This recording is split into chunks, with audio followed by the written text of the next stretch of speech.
Alors, bonjour tous les courtiers, j'espère que vous allez bien. Aujourd'hui, on a décidé de vous faire une vidéo pour vous expliquer qu'est-ce qui se passe dans le marché avec la SCHL, donc comment les règlements de la SCHL vont affecter vos vendeurs ainsi que vos acheteurs. OK? Alors, principalement, la SCHL, ce qu'ils ont fait, c'est qu'ils ont changé les règles. Les règles, plutôt, étaient que si un client voulait prendre une hypothèque de moins de 5 ans, il pouvait avoir le taux de moins de 5 ans, mais il fallait qu'il se qualifie pour 5 ans, OK? Au taux affiché. Présentement, peu importe le type de prêt qu'on va prendre, que ce soit un terme de 1 an, 2 ans, 4 ans ou 5 ans, automatiquement, il faut quand même se qualifier pour le taux affiché de la SCHL. OK? Je vais vous expliquer qu'est-ce que ça veut dire. Alors, prenons par exemple une maison de 300 000 $. OK? Bien sûr, vous savez, ça prend 5 % de mise de fonds, donc 15 000 $ de mise de fonds.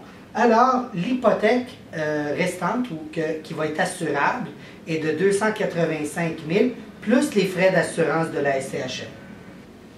L'hypothèque de 285 000 avec le taux réel que la banque va charger au client, qui est de 2,34 %, serait de 1 299 $ par mois. Par contre, pour que la SCHL approuve le dossier, ils vont avoir besoin que le client se qualifie pour le taux affiché, qui est de 4,64 %. Ça fait un montant de 1 657 $. Ce montant-là est fictif, ce n'est pas l'hypothèque qu'ils vont payer. C'est ce montant-là d'hypothèque qu'ils vont payer. Par contre, ils doivent se qualifier pour ce montant-là. Donc, il y a une différence de 359 $ par mois que le client devrait être capable d'absorber dans son hypothèque lorsqu'il applique pour l'hypothèque. Alors, ceci dit, ce qui est important maintenant à savoir, c'est comment réagir par rapport au marché.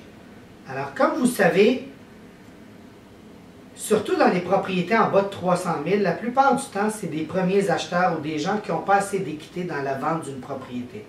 Alors, toutes les propriétés qui ont besoin du service de SCHL, qui ont besoin d'assurance, doivent absolument être très réalistes en termes de prix. OK? Ça va faire la différence entre une personne qui va réussir à vendre sa maison et une personne qui ne réussira pas à vendre sa maison. OK? Ça veut dire qu'il va falloir que vous appelez tous vos vendeurs et leur expliquer la situation afin qu'ils comprennent pourquoi que le marché va ralentir. On va avoir un ralentissement sûr. OK? Alors, c'est très important qu'ils comprennent cette partie-là. Et si le premier acheteur n'est pas capable d'acheter, ça fait l'effet domino. Donc, le vendeur ne peut pas vendre, ne peut pas racheter quelque chose de plus grand, etc., etc., etc. Okay? Alors, c'est très important que vous contactez tous vos vendeurs et que vous leur expliquiez cette situation-là.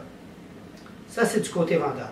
Pour le côté acheteur, les acheteurs, vous devez absolument les préqualifier une deuxième fois. Donc, s'ils ont été préqualifiés dans le passé, c'est plus bon. Basé sur le revenu, s'il n'a pas changé, si le revenu n'a pas changé, leur capacité d'endettement ou leur capacité d'hypothèque vient de diminuer. Okay? Donc, c'est très important que si vous travaillez avec des acheteurs, que vous les faites préqualifier une deuxième fois, okay? Même s'ils ont déjà une lettre de préapprobation, basée sur ce nouveau modèle. Fait que ce soit une personne qui met 5 % de mise de fonds, 10 % de mise de fonds ou 15 % de mise de fonds, ça ne fait pas de différence, ils doivent être assurés. 20 % de mise de fonds, c'est un prêt conventionnel et les règles de la SCHL ne s'appliqueront pas. Alors, ceci dit, je vous souhaite une excellente journée et je vous souhaite la meilleure des chances avec vos prix et vos clients.